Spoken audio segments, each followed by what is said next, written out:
Good morning बच्चों। आज हम अपना चैप्टर फर्स्ट रियल नंबर पढ़ने जा रहे हैं। ठीक है, देखो रियल नंबर पढ़ने से पहले आपको सारे नंबर्स के बारे में पता होना चाहिए कि नंबर्स कौन कौन से होते हैं। सबसे पहले आप लोगों ने छोटी क्लासेस में पढ़ा हुआ है नेचुरल नंबर। नेचुरल नंबर कौन से होते हैं? जो 1 से स्टार्ट होते हैं, 1, 2, 3, 4 ऑनवर्ड्स चलते जाएंगे। ये सारे क्या होते हैं? अपने नेचुरल नंबर्स होते हैं, है ना। दूसरा आप पढ़ते थे होल नंबर। फिर क्या पढ़ा हमने? Whole number. होल नंबर कहाँ से स्टार्ट होते हैं? 0 से स्टार्ट होते हैं। 0 नेचुरल नंबर नहीं है, होल नंबर में आएगा। ठीक है, तो होल नंबर कहाँ से स्टार्ट होते हैं? 0 से 1, 2, 3 आगे ऑनवर्ड्स चलते जाते हैं। ठीक है, होल नंबर के बाद हमने पढ़ा इंटीजर्स के बारे में। क्या पढ़ा हमने? इंटीजर्स के बारे में। इंटीजर्स कौन से होते हैं? जिसमें पॉजिटिव नंबर भी आते हैं, यानी 0 से लेके 1, 2, 3 आगे सारे ऑनवर्ड्स चलते जाएंगे, और नेगेटिव भी आएंगे, -1, -2, -3 इधर की तरफ भी चलते जाएंगे। ठीक है, जिनको अपन नंबर लाइन पे दिखाते हैं, तो वो क्या होते हैं? इंटीजर्स होते हैं। ठीक है, इंटीजर्स के बाद हमने पढ़ा था रैशनल नंबर। क्या पढ़ा था हमने? Rational number. रैशनल नंबर कौन से होते हैं? जिन्हें आप p/q की फॉर्म में लिख पाते हैं। जिन्हें आप किसकी फॉर्म में लिख पाते हैं? p/q की फॉर्म में। जहाँ पे q क्या होता है? कभी भी 0 नहीं होना चाहिए, नीचे कभी भी डिनोमिनेटर में 0 नहीं होना चाहिए। ठीक है, q ना 0 हो, और p और q क्या हो सकते हैं? कोई भी इंटीजर्स हो सकते हैं। p and q are any integers. क्या हो सकते हैं? Any integers. ये कोई भी इंटीजर्स हो सकते हैं। ये नेगेटिव भी हो सकते हैं, पॉजिटिव भी हो सकते हैं। 0 ऊपर आ सकता है, बट 0 नीचे नहीं आएगा। ठीक है, तो वो सारे क्या होते हैं? रैशनल नंबर होते हैं। इसके बाद हमने 9th में पढ़ा था इरेशनल नंबर के बारे में। इरेशनल नंबर कौन से होते हैं? जिनको आप कभी भी p/q की फॉर्म में नहीं लिख पाते। ठीक है, जिनको कभी भी आप p/q की फॉर्म में नहीं लिख पाते, वो सारे क्या होते हैं? इरेशनल नंबर होते हैं। इरेशनल में कौन कौन से आते हैं? रूट में जितने भी प्राइम नंबर है, रूट में जितने भी प्राइम नंबर हैं, वो सारे क्या होते हैं? इरेशनल आते हैं। जैसे √2, √3, √5, √7, ये सारे क्या हैं? इरेशनल नंबर है। क्योंकि जब आप इनका रूट निकालेंगे तो वो कंप्लीट नहीं निकलेगा। ठीक है, तो ये इसलिए ये सारे क्या बन जाते हैं? इरेशनल नंबर बन जाते हैं। और कौन कौन से होते हैं? जो डेसिमल्स के 2 काइंड पढ़े थे अपनों ने, वो भी अपने को बताते हैं कि कौन से रैशनल है और कौन से इरेशनल है। देखो, जो डेसिमल नंबर होते हैं, डेसिमल नंबर 2 तरीके के होते हैं। एक तो कौन से होते हैं? टर्मिनेटिंग,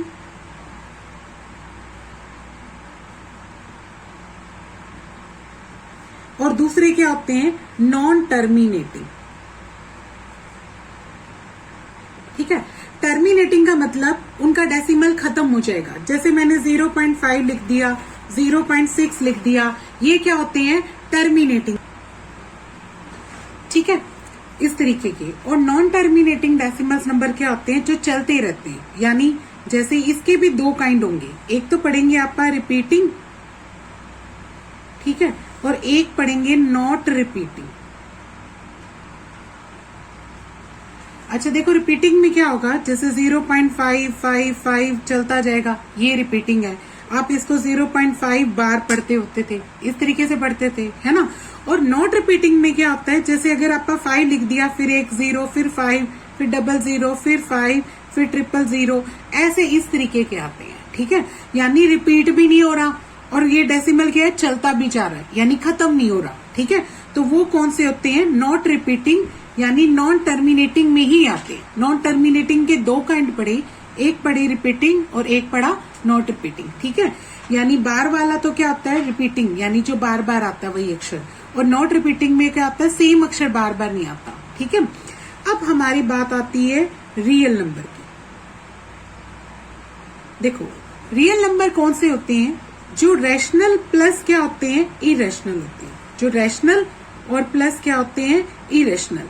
यानी जितने भी रैशनल नंबर है वो सारे, और जितने भी इरेशनल नंबर है वो सारे, उन सबको हम क्या बोलते हैं? रियल नंबर बोलते हैं। क्या बोलते हैं? Real number. एक और बात देखो, टर्मिनेटिंग और नॉन टर्मिनेटिंग की भी एक चीज ध्यान में रखनी है आप लोगों ने। वो क्या? जो टर्मिनेटिंग है, यानी जो खत्म होते हैं, ये क्या होते हैं? रैशनल नंबर होते हैं। ये क्या होते हैं? रैशनल नंबर होते हैं, ठीक है।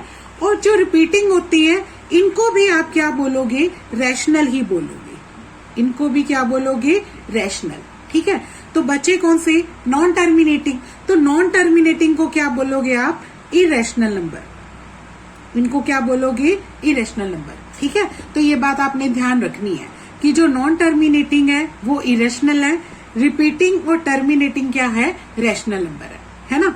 और बाकी रैशनल नंबर अपनों ने पढ़े हुए हैं, ये सारे रैशनल नंबर है। नेचुरल नंबर भी रैशनल नंबर है, रियल होल नंबर भी रैशनल नंबर है, ये भी रैशनल है। इंटीजर्स तो होते ही होते हैं, और जिनको आप पी बाई क्यू की फॉर्म में रखेंगे तो वो भी रैशनल है, ठीक है। इरेशनल में सिर्फ कौन कौन से आएंगे, एक तो रूट वाले आएंगे और नॉन टर्मिनेटिंग आएंगे, ये दोनों आएंगे, सिर्फ रूट वाले प्राइम नंबर में, और साथ में क्या होना चाहिए, नॉन टर्मिनेटिंग हो, ठीक है, और नॉट रिपीटिंग हो, वो वाले अपने को क्या लेने हैं, इरेशनल लेने हैं, ठीक है। तो ये हमने पढ़ा रैशनल नंबर और इरेशनल नंबर दोनों का जो टोटल है वो किसके बराबर होता है, रियल नंबर के, ठीक है। तो हमने रियल नंबर के बारे में जान लिया। अब नेक्स्ट जो एक्सरसाइज है हमारी वो किस किस के पर बेस्ड है उसके बारे में बात जाते हैं, ठीक है। अब नेक्स्ट देखो बच्चों, रियल नंबर के बाद हम पढ़ेंगे यूक्लिड डिवीजन लेमा, ठीक है। ये एक्सरसाइज इसी लेमा पे बेस्ड है। देखो लेमा पढ़ने से पहले आपको ये पता होना चाहिए कि लेमा का मतलब क्या होता है, ठीक है। देखो लेमा क्या होता है, एक ऐसी स्टेटमेंट होती है, एक प्रूवन स्टेटमेंट होती है। लेमा क्या होती है, एक प्रूवन स्टेटमेंट होती है जो यूज करती है किसी और स्टेटमेंट को प्रूव करने के लिए। यानी लेमा का कोई प्रूफ नहीं होता हमारे पास। लेमा क्या होती है, हमें गिवन स्टेटमेंट है जिसका हम यूज करते हैं किसी और थ्योरम को या किसी और स्टेटमेंट को प्रूव करने के लिए। जैसे आप बोलते हैं कि रेक्टेंगल की क्या होते हैं, कि ऑल 4 साइड्स होती हैं, है ना, और इन 4 साइड से हम रेक्टेंगल के एंगल्स को इक्वल दिखा सकते हैं, उसके ट्रायंगल्स को कॉन्ग्रुएंट करके दिखा सकते हैं। तो बाकी स्टेटमेंट को प्रूव करने के लिए जो पहली स्टेटमेंट है कि रेक्टेंगल क्या होता है, 4 साइडेड है, यानी it is a quadrilateral, it has 4 sided, ठीक है। तो वो हमारे पास क्या है, एक लेमा है। यानी जो स्टेटमेंट हमारे पास पहले से ऑलरेडी पता हो, जिसके पीछे कोई प्रूफ ना हो, तो वो स्टेटमेंट क्या कहलाती है, लेमा कहलाती है। इसका हम यूज करते हैं और स्टेटमेंट को प्रूव करने के लिए, ठीक है। अब इसी लेमा को जब यूक्लिड एक मैथमेटिशियन थे, उन्होंने अपना एक नाम दे दिया, तब इसका नाम क्या पड़ गया, यूक्लिड डिवीजन लेमा। क्या बन गया, Euclid division lemma. Euclid division lemma क्या बताता है बच्चों, ये हमें ये बताता है कि अगर हमारे पास कोई 2 पॉजिटिव नंबर है, कोई भी 2 पॉजिटिव इंटीजर हो सकते हैं, एक ए मान लो और एक क्या मान लिया, बी, तो हम ए को जब बी से डिवाइड करते हैं तो कोई ना कोई कोशेंट आता है ना, और साथ में क्या बचता है, रिमाइंडर।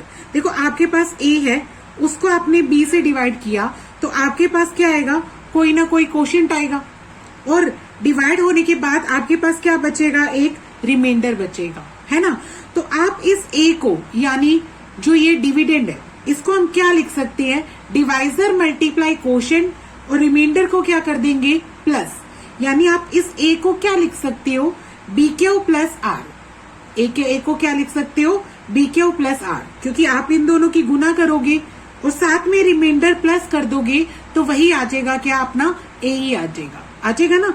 तो ये जो डिवीजन लेमा है वो यूक्लिड ने दिया था, इसलिए इस लेमा का नाम क्या पड़ गया, यूक्लिड डिवीजन लेमा। इसकी हेल्प से आप क्या निकालेंगे, एचसीएफ निकालेंगे।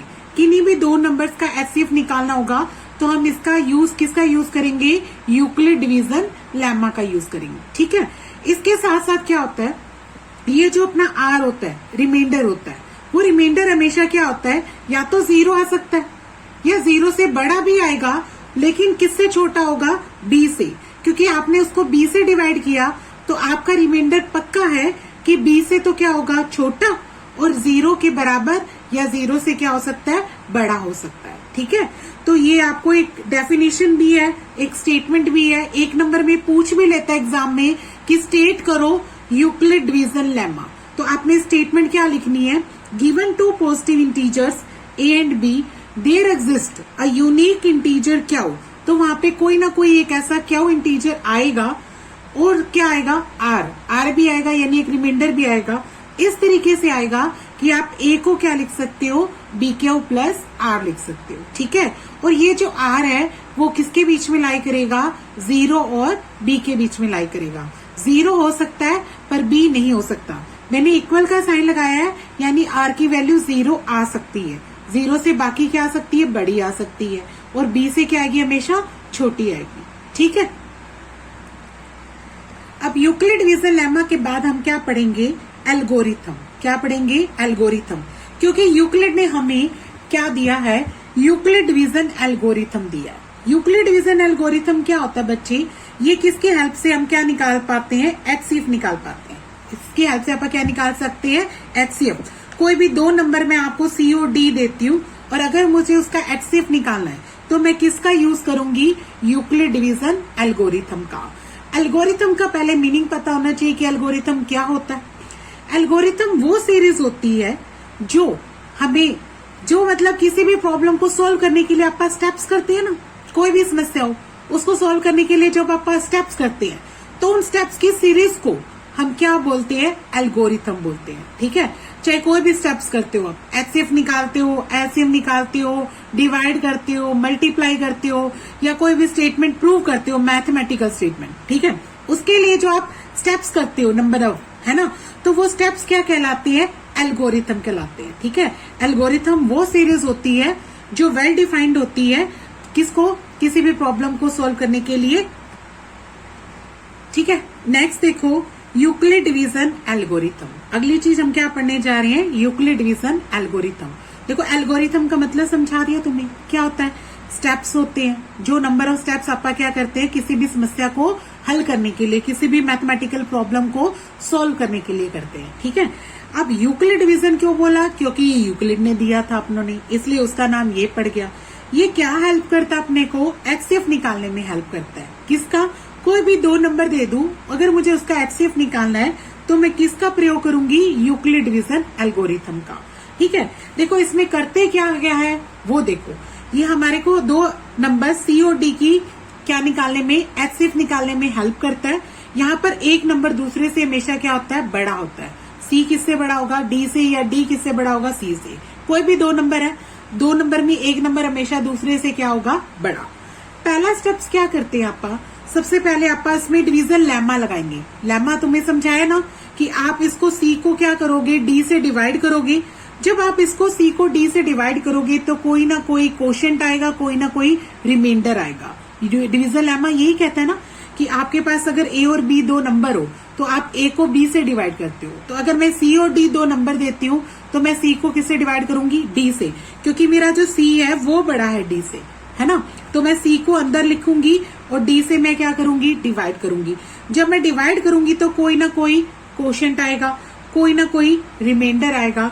तो मैं सी को क्या लिख पाऊंगी, मैं सी को क्या लिख पाऊंगी, डी इंटू क्यू प्लस क्या लगाऊंगी, आर। क्या लिखूंगी, डी इंटू क्यू प्लस क्या लगाऊंगी, आर। और ये जो आर है वो किसके बीच में लाई करेगा, 0 और डी के बीच में।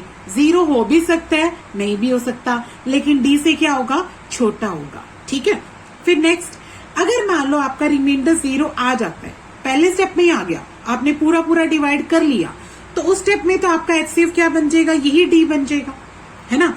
तब अपना सी और डी का एचसीएफ क्या बन जाएगा, डी ही बन जाएगा। तब एचसीएफ डी क्या बन जाएगा, एचसीएफ बन जाएगा, किसका, सी और डी का। मगर अगर आपका आर 0 नहीं आता है, आर अपना 0 नहीं आता है, तो फिर से हम अप्लाई करते हैं, कौन सा, यही डिवीजन लेमा। यही डिवीजन लेमा आप फिर से अप्लाई करते हैं, यानी फिर से आप डिवाइड करेंगे डी और आर को आपस में। एक तो डी बच गया और एक क्या बच गया, आर।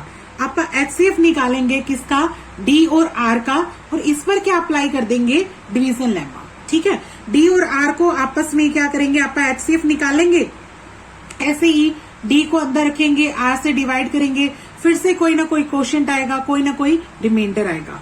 ये प्रोसेस तब तक चलता रहेगा जब तक कि आपका रिमाइंडर 0 ना आ जाए, ठीक है। तब तक आप उसको डिवाइड ही करते रहोगे, जो भी अपना क्वोशिएंट आएगा हर बार और जो भी अपना रिमाइंडर होगा, क्वोशिएंट और रिमाइंडर को आपस में क्या करना है, आपने डिवाइड करना है, ठीक है। और डिवाइड करना है तब तक जब तक कि आपका रिमाइंडर क्या ना आ जाए, 0 ना आ जाए, ठीक है। जब डिवाइड कर दोगे तो लास्ट जो स्टेज आएगी तब आपके पास जो नंबर बचेगा, जो रिमाइंडर बचेगा, वही क्या बन जाएगा, अपना एचसीएफ बन जाएगा।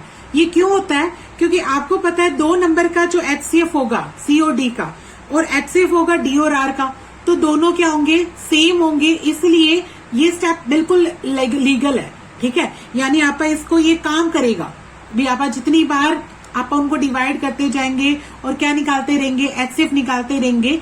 ठीक है, तो वो एचसीएफ सभी क्या सेम हो जाएगा, सबके लिए बीच में कॉमन वही एचसीएफ आएगा। तो इस तरीके से आपने क्या करना है, एचसीएफ निकालना सीखना है। ठीक है, ये कौन सा तरीका मेथड है, यूक्लिड डिवीजन एल्गोरिथम। तो हमेशा क्वेश्चन इसी बेस पे आता है कि यूक्लिड डिवीजन एल्गोरिथम का यूज करके आपने एचसीएफ निकालना है, वरना एचसीएफ निकालने के तो और तरीके भी थे जो आप छोटी क्लासेस में पढ़ चुकी है। ठीक है, आप एचसीएफ इस तरीके से निकालते थे, डिवाइड वाले मेथड से निकालते थे ना, भी जो रिमाइंडर बच गया उससे फिर आगे वाली चीज को डिवाइड करना है, तब तक डिवाइड करते रहते थे जब तक कि अपना ये फिनिश नहीं हो जाता था। या फिर मैम ऐसे सिखाते थे तुम्हें एचसीएफ निकालना, कॉमन निकाल के 2 नंबर्स का अलग अलग एलसीएम निकाल के और उनके बीच में जो कॉमन चीज होती थी वो अपना क्या आ जाता था, एचसीएफ आ जाता था। ठीक है, लेकिन यहाँ पर इस तरीके से नहीं करना है, आपको स्पेशली बोला जाएगा कि यूक्लिड डिवीजन एल्गोरिथम का यूज करो और उससे तुम क्या निकालो, एचसीएफ निकालो। तो आप किसी और मेथड से करके आओगे तो आपको नंबर नहीं मिलेंगे। ठीक है, तो आपने यूक्लिड मेथड डिवीजन एल्गोरिथम का ही यूज करना है किसी भी 2 नंबर का एचसीएफ निकालने के लिए। ठीक है, तो मैं एक्सरसाइज का फर्स्ट क्वेश्चन करने जा रही हूँ, वो देखो एक्सरसाइज 1.1 फर्स्ट सम है। देखो स्टेटमेंट पढ़ो सभी, यहाँ पे स्टेटमेंट है use Euclid division algorithm, use Euclid division algorithm to find HCF. आपको एचसीएफ ही निकालना है, किसका यूज करके, यूक्लिड डिवीजन एल्गोरिथम का, जो अभी भी मैंने सिखाया तुम्हें। ठीक है, जैसे फर्स्ट पार्ट है मुझे दे रखा है, यहाँ पे मुझे एचसीएफ निकालना है 135 एंड 225 का, इसका एचसीएफ निकालना है। ठीक है, देखो बच्चों एचसीएफ यूक्लिड से करना है, पर अगर आपको इजीली करना है तो एक तरीका और भी है कि आप इसको क्या करो, रफ में यहाँ पे रफ में आपने क्या करना है, एचसीएफ निकाल लेना है। किस तरीके से, ये रफ वर्क है, इसको फेयर पे लिख लेना, लेकिन ये याद रखना पेपर में नहीं लिखना है, आपको ये रफ में ही लिखना है। ठीक है, देखो आपको क्या करना पड़ेगा, सबसे पहले आप इस दोनों को एचसीएफ निकालोगे डिवीजन मेथड से। डिवीजन मेथड जैसे आप छोटी क्लासेस में करते थे, एक बड़ा नंबर है 225 और दूसरा नंबर क्या है 135। इस 225 को आपने 135 से डिवाइड करना है। ठीक है, देखो डिवाइड करते हो तो ये कितने पे जाता है, 1 जा पे जाता है, 135 पे गया क्योंकि 2 जा पे बड़ा आएगा। अब यहाँ पे रिमाइंडर क्या बचता है 0, 12 में से 3 के कितने रह गए 90। फिर 90 को बाहर रखते थे आप, और ये जो 135 था वो अंदर रखते थे। ठीक है, इस 135 को आप यहाँ लिखते थे। फिर से आप इसको डिवाइड करते हैं, 90 की टेबल पे भी ये 1 जा पे ही जाता है। फिर अब आप इसके पास रिमाइंडर क्या बचता है 45। फिर से आप क्या करते थे, 45 को अंदर 90 को अंदर और इन दोनों को डिवाइड करते थे। 45 से जब आप इसको डिवाइड करते हैं तो 2 जा पे ये कंप्लीट डिवाइड हो जाता है। तो लास्ट में जो अपना रिमाइंडर बचा वही हमारा क्या बन जाता था, एचसीएफ बन जाता था। यानी एचसीएफ यहाँ पे कितना आया 45। लेकिन ये आपने किससे निकाला भी, डिवीजन मेथड से। ये पेपर में अलाउड नहीं है, लेकिन क्योंकि इसने किससे कहा है, यूक्लिड डिवीजन एल्गोरिथम से, तो आपको इसी से ही निकालना है। आप इस मेथड से नहीं निकाल सकते, लेकिन ये हेल्पफुल हो जाएगा जब आप इस मेथड का यूज कर रहे होगे तो आपको इजीली करने में आसानी हो जाएगी। कैसे, देखो इसको स्टेटमेंट से प्रूव करना होता है यूक्लिड से, तो आप स्टेप्स कैसे लिखते हैं, यहाँ पे लिखते हैं आप हेयर 2 to 5। यहाँ पे 2 नंबर है, एक 135 और दूसरा क्या है 2 to 5। 2 to 5 किससे बड़ा है बच्चों, 135 से। 2 to 5 किससे बड़ा है 135 से। तो हमने यूक्लिड डिवीजन क्या लगाना है इस पे, लेमा। हमने यही स्टेटमेंट पढ़ी थी, अगर 2 नंबर हो और उनमें से एक नंबर दूसरे से क्या है बड़ा, तो हम एक नंबर को दूसरे से क्या करते हैं डिवाइड। तो यहाँ पे क्या लिखते हैं आप, 2 to 5 किससे बड़ा है 135 से, तो क्या लिखेंगे, by applying Euclid division lemma we get. Euclid division lemma जब आप अप्लाई करते हैं तो हम 2 to 5 को क्या लिख पाते हैं? देखो ये जो 2 to 5 है वो क्या आता है, 135 और 1 की मल्टीप्लाई, और प्लस में रिमाइंडर क्या रख देंगे, 90। तो आप 2 to 5 को लिखोगे 135 into 1 प्लस रिमाइंडर के नाम पे क्या लिख दोगे, 90। यहाँ पे r क्या बचा अपना, 90 लिख देंगे। r हमारा क्या आया, 90, जो नॉट इक्वल टू 0 है। ये तो 0 नहीं आया, तब अपने को फिर से क्या अप्लाई करना पड़ेगा, यही यूक्लिड डिवीजन लेमा अप्लाई करना पड़ेगा। किन के ऊपर, 90 और 135 के ऊपर। ठीक है, तो क्या लगेंगे, again applying Euclid division lemma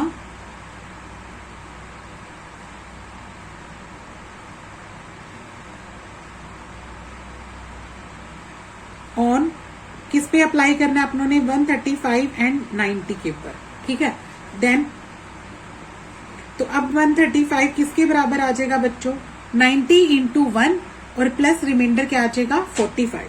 अब 135 को क्या लिख देंगे, 90 इंटू 1 और रिमाइंडर के नाम पे क्या आ जाएगा, 45। ठीक है, ये r जो है 45 है, ये भी मेरा नॉट इक्वल टू 0 है, ये भी 0 के बराबर नहीं आया। जब ये 0 के बराबर नहीं आया तो फिर से अप्लाई करेंगे अपन। ठीक है, अगेन अप्लाइंग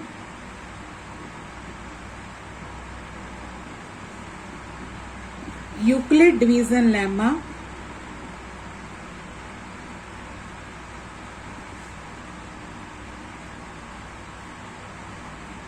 ठीक है, ऑन किस पे अप्लाई करेंगे अपन, 90 एंड 45 पे। ठीक है, देन अपन 90 को अब क्या लिख पाएंगे, 45 इंटू 2। 90 किसके बराबर आ जाएगा, 45 इंटू 2 के, और रिमाइंडर के नाम पे क्या आ जाएगा, 0। ठीक है, यानी फिनिश हो गया। यानी r क्या आया अपना, r क्या आ गया, 0 आ गया। r क्या आ गया, 0।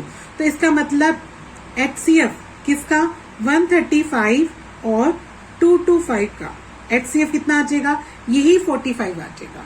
ठीक है, क्योंकि या लास्ट में अपने पास 45 बच गया जो तीनों में कॉमन था, क्योंकि ये सबको डिवाइड करता आ रहा है ना। तो लास्ट में HCF कितना बन जाएगा अपना, 45। ठीक है, इस तरीके से आपने सारे पार्ट्स करने हैं। ये पार्ट मैंने फर्स्ट आपको क्लियर कर दिया है। ओके,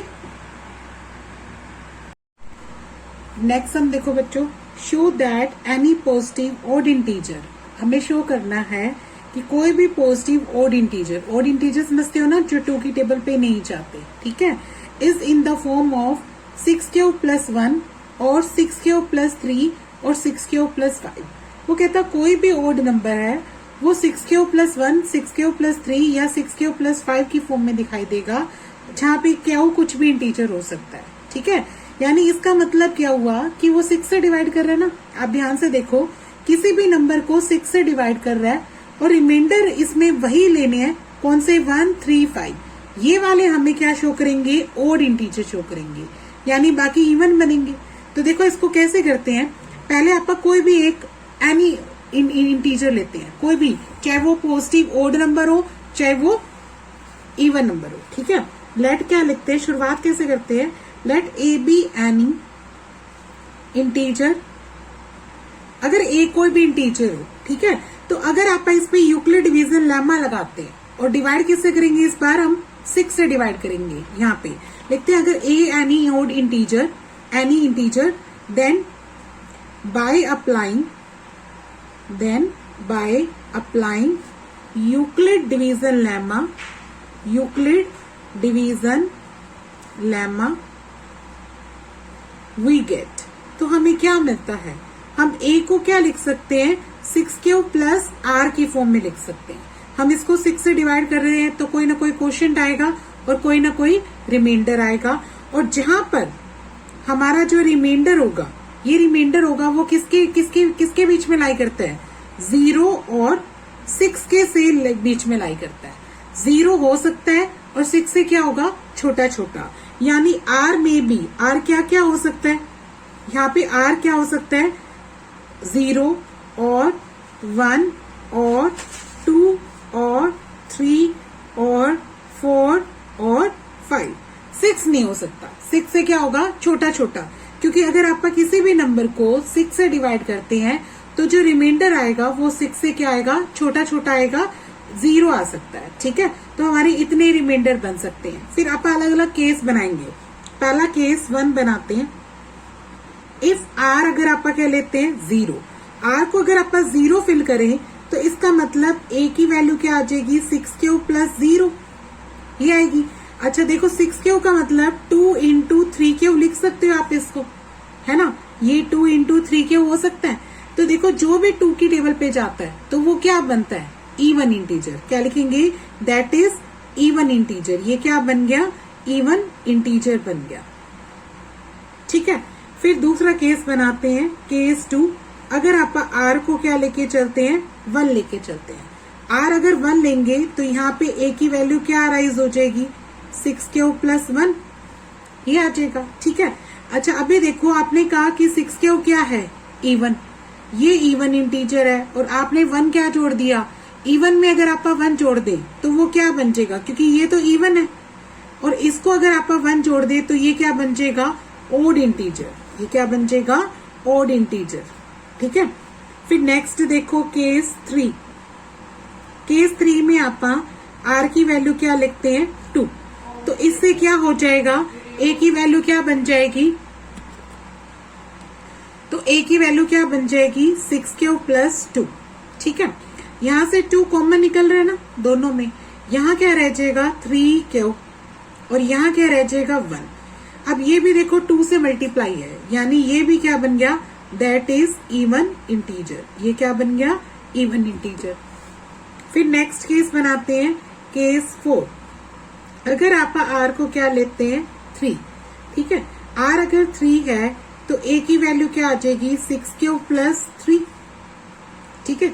अब यहां देखो ध्यान से, इसको आप 6 प्लस 2 लिख के और अलग से क्या लिख सकते हो 1, है ना। 3 का मतलब क्या होगा 2 प्लस 1। अच्छा ये चीज अभी क्या लिखी आपने इवन, और इसमें क्या जोड़ रहे हो 1, यानी ये क्या बन गया दैट इज ओड इंटीजर। ये क्या बन गया ओड इंटीजर, ठीक है। इवन में 1 जोड़ते ही वो क्या बन जाएगा ओड इंटीजर बन जाएगा। अब नेक्स्ट केस पढ़ो 5th। अगर आप आर को क्या लेके चलते हैं 4, तो ए की वैल्यू क्या बन जाएगी 6 प्लस 4। यहाँ पे फिर से 2 कॉमन आ रहा है, तो अंदर क्या बचता है, इधर बचता है 3 और इधर क्या बचता है 2। ये क्या बन गया 2 से मल्टीप्लाई समथिंग है, यानी दैट इज ये भी क्या बन गया इवन इंटीजर। ये भी क्या बन गया इवन इंटीजर। फिर नेक्स्ट केस बनाओ, केस नंबर 6। यहाँ पे इस बार आर को आप क्या लेके चलेंगे 5। आर अगर आप 5 लेके चलते हैं तो ए की वैल्यू क्या आएगी 6 प्लस 5, ठीक है। इसको भी आप ऐसे ही लिख लो 6 प्लस 4 और प्लस में क्या लगा लो 1। ये चीज क्या बताई थी मैंने इवन, और अब क्या जोड़ रहे हो 1।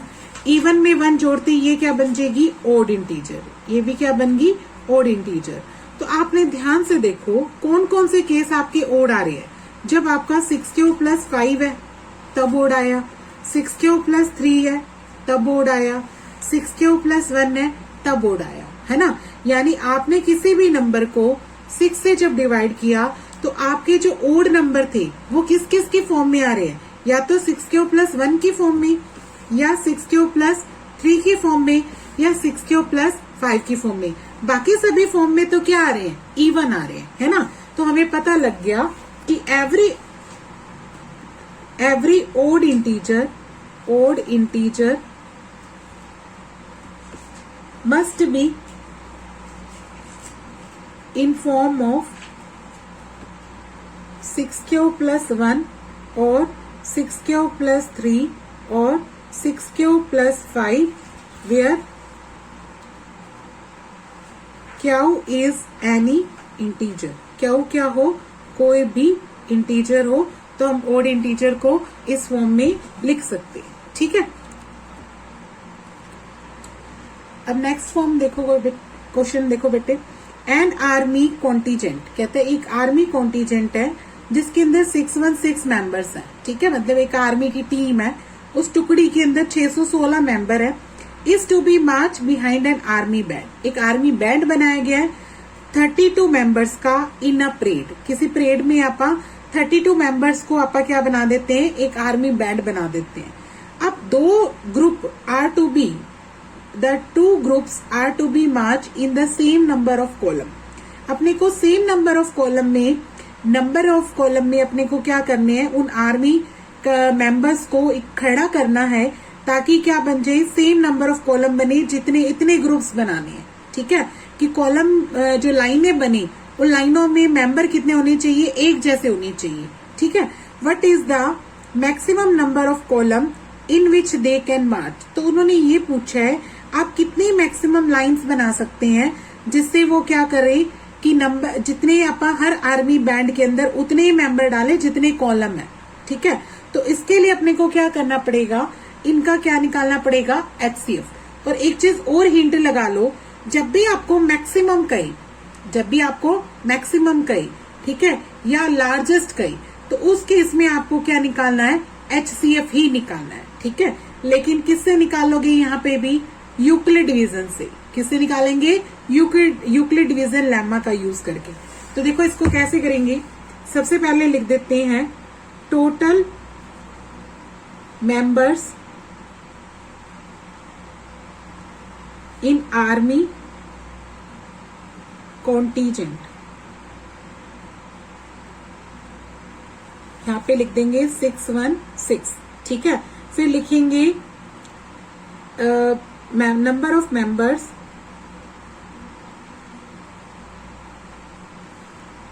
इन one parade, in a parade is equal to लिख देंगे 32। ठीक है, फिर इसके बाद क्या लिखेंगे, नंबर ऑफ टू फाइंड, क्या लिखेंगे, to find number of column. यहां पे क्या लिखेंगे, फाइंड HCF ऑफ 616, 32। हमें इसके लिए क्या करना पड़ेगा, HCF निकालना पड़ेगा, किसका, 616 और 32 का। तो किससे करेंगे, यूक्लिड डिवीजन लेमा से। तो जैसे ही पहले अपना क्वेश्चन में रफ काम किया था वो यही शुरू कर दो, यहाँ पे रफ वर्क करो और डिवाइड करो, 616 अंदर लिखो और किससे डिवाइड करना है, 32 से। ठीक है, 32 की टेबल पे 1 पे जा रहा है। अब यहाँ कितना रह जाएगा, 11 में से 2 गए, कितने रहेंगे, 9। इधर क्या रह जाएगा, 5 में से 3 गए, 2, ऊपर से क्या उतारोगे आप, 6। ठीक है, अब नेक्स्ट देखते हैं किस पे जा रहा है ये। नेक्स्ट देखो, इसको 32 को अगर आप 9 से करते हैं तो ये अपने को कितना देता है, 288। ठीक है, अब रिमाइंडर कितना बचता है, 8 बचता है 16 में से। फिर बचा हुआ 32 आप क्या लिखेंगे, यहाँ 8 की टेबल पे 32 कितने नंबर पे कट रहा है, 4 पे। ये फिनिश हो गया, यानी HCF कितना आ गया यहाँ पे, 8। ठीक है, तो अब यहाँ पे भी आप ऐसे निकालेंगे। सबसे पहले क्या लिखते हैं, हेयर 616 है वो किससे बड़ा है भाई, 32 से। जैसे आप 2 नंबर लिखते हैं तो एक नंबर दूसरे से क्या है, बड़ा है। फिर क्या लिखेंगे, by applying Euclid division lemma we get 616 को आप क्या लिखोगे, उस फॉर्म में लिखते हैं तो 32 की किससे मल्टीप्लाई आ रही है, 19 से। ठीक है, और रिमाइंडर के नाम पे कितना बच रहा है अपना, 8। तो यहाँ क्या लिख देते हैं, 8। ठीक है, फिर क्या लिखेंगे, हेयर आर जो आया रिमाइंडर 8 वो नॉट इक्वल टू 0 आया। फिर हमने डिवीजन कर दिया ना ये। ठीक है, तो क्या लगेंगे, again applying Euclid division lemma we get, यहाँ पे क्या लिख देंगे, अब यहाँ पे 32 रह गया, 32 को क्या लिख देंगे, 8 इंटू 4 और रिमाइंडर के नाम पे क्या लिख देंगे, 0। ठीक है, तो यानी यहाँ आर, हेयर आर की वैल्यू कितनी आई, 0। आर 0 आ गया, सो HCF कितना आ जाएगा, HCF ऑफ 616, 32। तो ये कितना आ जाएगा, 8। यानी मैक्सिमम नंबर ऑफ कॉलम कितने बन जाएंगे, maximum number of column is equal to क्या बन जाएंगे, 8। ठीक है, ये हो गया अपना।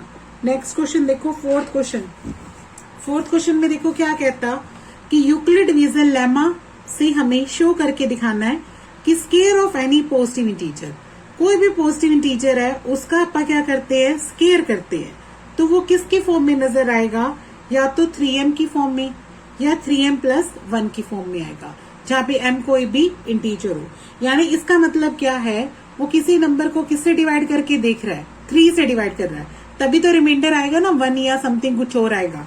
ठीक है, तो अब आप क्या करते हैं, स्टार्टिंग कैसे करते हैं कि let a B any positive integer, अगर ए हमारा कोई भी पॉजिटिव इंटीजर है, देन बाय अप्लाइंग, इस पे क्या लगाते हैं आप, by applying Euclid division lemma, Euclid division lemma, तो हमें a की वैल्यू क्या राइज होगी, 3q प्लस आर की फॉर्म में आएगी, है ना। तो r हमारा किसके बीच में लाई करता है, क्योंकि अपन 3 से डिवाइड कर रहे हैं, तो r की वैल्यू किसके बीच में लाई करेगी, 0 या 0 से बड़ी और 3 से क्या होगी, छोटी। तो r मेरे क्या क्या हो सकते हैं, r में भी यहाँ पे 0 हो सकता है और 1 हो सकता है और 2 हो सकता है, 3 नहीं होगा, ये बात तो श्योर है अपा। ठीक है, फिर केस बनाते हैं अपा, केस 1 लेते हैं, इफ r की वैल्यू को क्या लिखते हैं, 0, तो आप बताओ a की वैल्यू क्या बन जाएगी, 3q प्लस 0, 3q प्लस 0 बन जाएगी। अब अपने को क्या करना है, squaring on both side, squaring on both side, क्योंकि हमें स्केयर की बात करनी है, उस नंबर की बात नहीं करनी। वो कहता हर परफेक्ट स्केयर करना पड़ेगा अपने को। ठीक है, इसलिए squaring on both side, square करते हैं तो a के ऊपर भी स्केयर आ गया और 3q के ऊपर भी क्या आ गया, स्केयर। जब आप इसका स्केयर करोगे तो क्या आएगा, 9q स्केयर।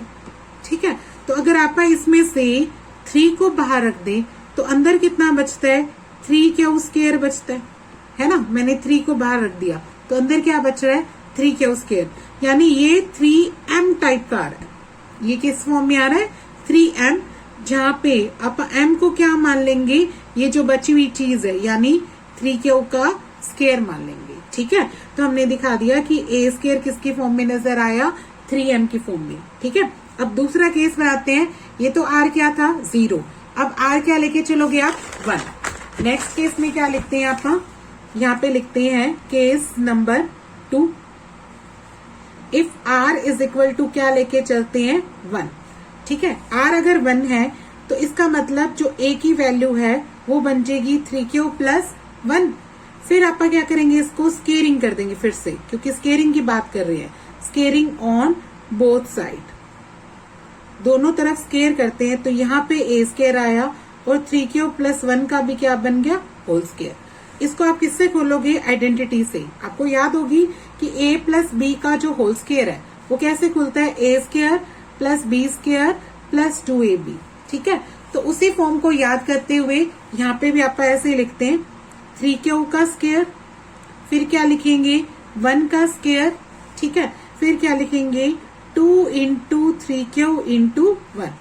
ठीक है, अब नेक्स्ट देखो, इसका स्केयर करते हैं तो कितना आता है, 9q का स्केयर, 1 का स्केयर कितना आता है, 1, और 3 2 जा क्या बन जाएगा, 6q।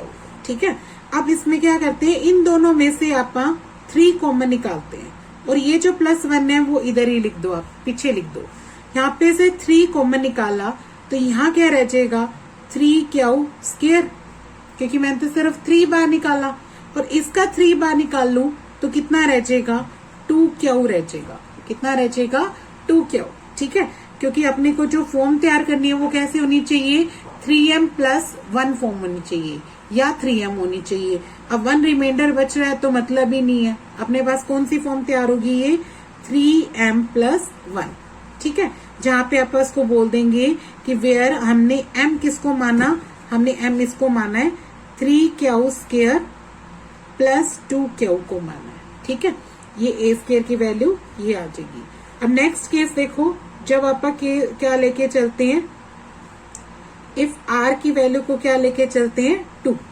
अगर r 2 है तो बताओ a की वैल्यू क्या हो जाएगी, 3q प्लस 2 आ जाएगी, नेचुरल सी बात है। फिर से क्या करेंगे, स्केयरिंग कर देंगे, आप लिख देंगे स्केयरिंग ऑन बोथ साइड्स, दोनों तरफ स्केयर करने पर, ठीक है। तो स्केयरिंग करते हैं तो यहाँ पे आएगा ए स्केयर और यहाँ पे भी क्या आ जाएगा 3q प्लस 2 का क्या बन जाएगा होल स्केयर। तो इसको जैसे अभी आइडेंटिटी सिखाई आपको, a square plus b square plus 2ab 2 into 3q into 2, ये लिख दिया। अब स्केयरिंग करो, क्या आता है ये 3 का स्केयर कितना होता है 9 और क्यू का क्या बन जाएगा क्यू स्केयर। 2 का स्केयर कितना होता है 4, ये कितना आ जाएगा 3 2 जा 6 6 2 जा 12 क्यू।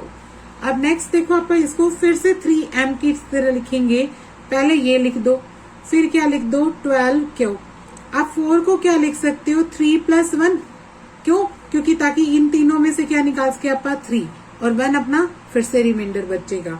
तो यहाँ से 3 कॉमन निकाला तो यहाँ कितना रह जाएगा 3q का स्केयर, 3 इसका बाहर निकाला तो कितना रह जाएगा 4q और इसका 3 बाहर निकाला तो अंदर क्या रह जाएगा 1 और प्लस में क्या रखा हुआ है 1। तो फिर से आप इसको बोल देंगे कि ये भी किसकी फॉर्म में आ गया 3m प्लस 1 की फॉर्म में आ गया, जहाँ पे अपनों ने m किसको माना, m किसको माना, इस सारी रकम को माना मैंने। m की वैल्यू कितनी आ जाएगी 3q square plus 4q plus 1, ये आया m, ठीक है। तो हमें क्या पता लगा, हमें ये पता लग गया कि एवरी, लास्ट में आप आंसर लिखेंगे every square of a positive integer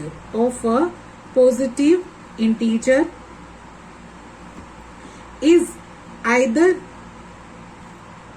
of the form 3m or 3m plus 1 for some integer m। किसी m इंटीजर के लिए हर पॉजिटिव इंटीजर का स्केयर है वो या तो किस फॉर्म में आ रहा था 3m की फॉर्म में या किस फॉर्म में आ रहा 3m प्लस 1 की फॉर्म में, ठीक है। अब नेक्स्ट क्वेश्चन देखो बच्चों, यूज यूक्लिड डिवीजन लेमा, ठीक है। हमें कहता है कि यूक्लिड डिवीजन लेमा का ही यूज करो, शो करो कि क्यूब ऑफ एनी, उसमें किसका किया था अपनों ने स्केयर और अब अपने को क्या दिखाना है क्यूब दिखाना है किसी भी पॉजिटिव इंटीजर का जो किसकी फॉर्म में नजर आएगा 9m या 9m प्लस 1 या 9m प्लस 8। इसका मतलब क्या हुआ कि आप इसको किससे डिवाइड कर रहे हैं 9 से नहीं, क्योंकि क्यूब की बात कर रहे हैं ना, तो क्यूब करते हैं तो 3 का क्यूब भी क्या आ जाएगा 9 की फॉर्म में आ जाएगा, यानी जो 9 की टेबल पे जा रहा है तो वो 3 की टेबल पे तो जाएगा। तो इसलिए आप इसको भी किससे डिवाइड करेंगे 3 से ही डिवाइड करेंगे, जैसे ऊपर वाले क्वेश्चन में किया है 3 से डिवाइड करके, सेम उसको भी आप इसी से डिवाइड करेंगे, ठीक है।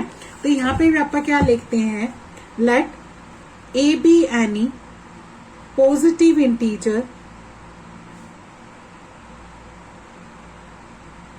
ठीक है। अगर ए कोई भी पॉजिटिव इंटीजर है then by applying Euclid division lemma we get, हमें क्या मिलता है, ए को आप किसकी फॉर्म में दिखाएंगे 3q प्लस r की फॉर्म में, ठीक है। जहां पे r की वैल्यू किसके बीच में बोल देंगे 0 और 3 के बीच में लाई करती है, 0 हो सकता है या 3 से क्या होगा छोटा, यानी r में भी क्या हो सकता था, यहाँ पे r में भी 0 और 1 और 2 ये हो सकते थे, ठीक है। तो इसमें भी अपने 3 केस बनेंगे। पहला केस देखो, केस 1, इस जिसमें आप r की वैल्यू क्या लेके चलते हैं 0। अगर r 0 है तो इसका मतलब जो a बना वो क्या बन जाएगा 3q प्लस 0, ये बन जाएगा।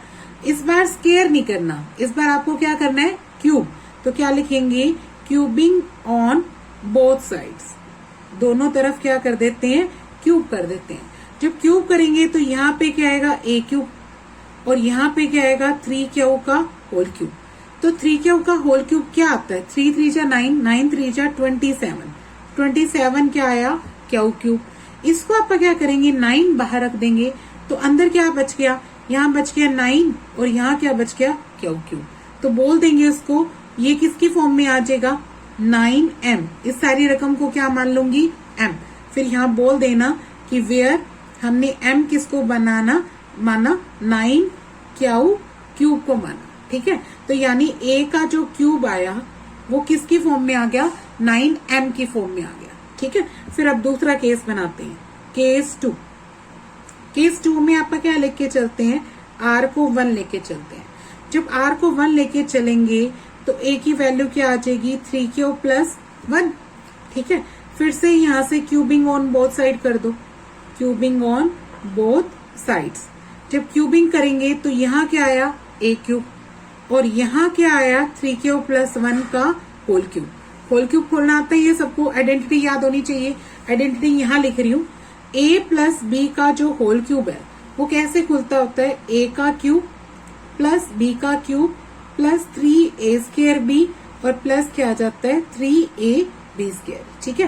किसको आपने याद कर लेना है, a cube plus b cube plus 3a² plus 3ab², ठीक है। तो अब इसी के फार्मूले का यूज करो यहाँ पे, ये क्या बन जाएगा, 3 का होल क्यूब, फिर क्या लिखेंगे 1 का होल क्यूब, फिर क्या लिखेंगे 3a² यानी 3 का होल स्क्वायर और b अकेला आ जाएगा, फिर 3a अकेला और b के ऊपर क्या लग जाएगा स्क्वायर, यानी 1 के ऊपर क्या लग जाएगा स्क्वायर।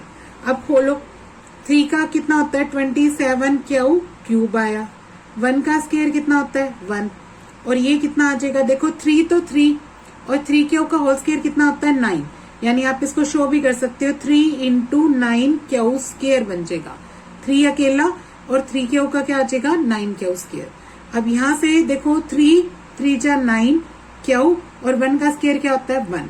अब नेक्स्ट आप क्या करते हैं, 9 कॉमन निकालते हैं, इन तीनों में से 9 कॉमन निकालो और ये जो बचा हुआ 1 है वो पीछे लिख दो। यहाँ पे क्या बच गया 9, इसका निकालने के बाद 3 क्यूब रह गया, ठीक है। इसका 9 बाहर निकाल लो तो 3 स्क्वायर रह गया, इसका 9 बाहर निकाल लो तो अंदर क्या रह गया क्यू रह गया, ठीक है। तो हमने क्या बना दिया 9, इस सारी रकम को क्या मान लो m प्लस में क्या लिख दो 1, यानी a क्यूब किसकी तरह आ गया 9m प्लस 1 की फॉर्म में, जहाँ पे बता देंगे कि हमने m किसको माना इस बार 3 क्यूब 3 स्क्वायर और q को माना है, ठीक है। इनको माना है हमने इस केस में, ठीक है। नेक्स्ट देखो केस 3 बनाते हैं। अगर आप r को क्या लेके चलते हैं 2, नेक्स्ट अपना r लास्ट 2 रह गया, फिर से यानी a की वैल्यू क्या आ जाएगी 3 प्लस 2 की फॉर्म में आ गई। फिर हम इसको क्या करेंगे क्यूबिंग ऑन बोथ साइड, यहाँ पे क्यूब करते हैं दोनों तरफ, तो देखो यहाँ तो a क्यूब आ जाएगा और यहाँ क्या आ जाएगा 3 प्लस 2 का क्या बन जाएगा होल क्यूब, जिसको आइडेंटिटी से खोलो। कैसे खुलेगा, फर्स्ट a का क्यूब, फिर b का क्यूब, 3 इंटू a स्क्वायर, फिर b अकेला, फिर 3 इंटू a और b के ऊपर क्या लग जाएगा होल स्क्वायर लग जाएगा, ठीक है।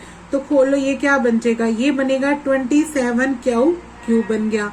2 का क्यूब कितना होता है 8, ये क्या आएगा 3 2 जा 6 और 3 का कितना होता है 9 स्क्वायर आ जाएगा, ठीक है।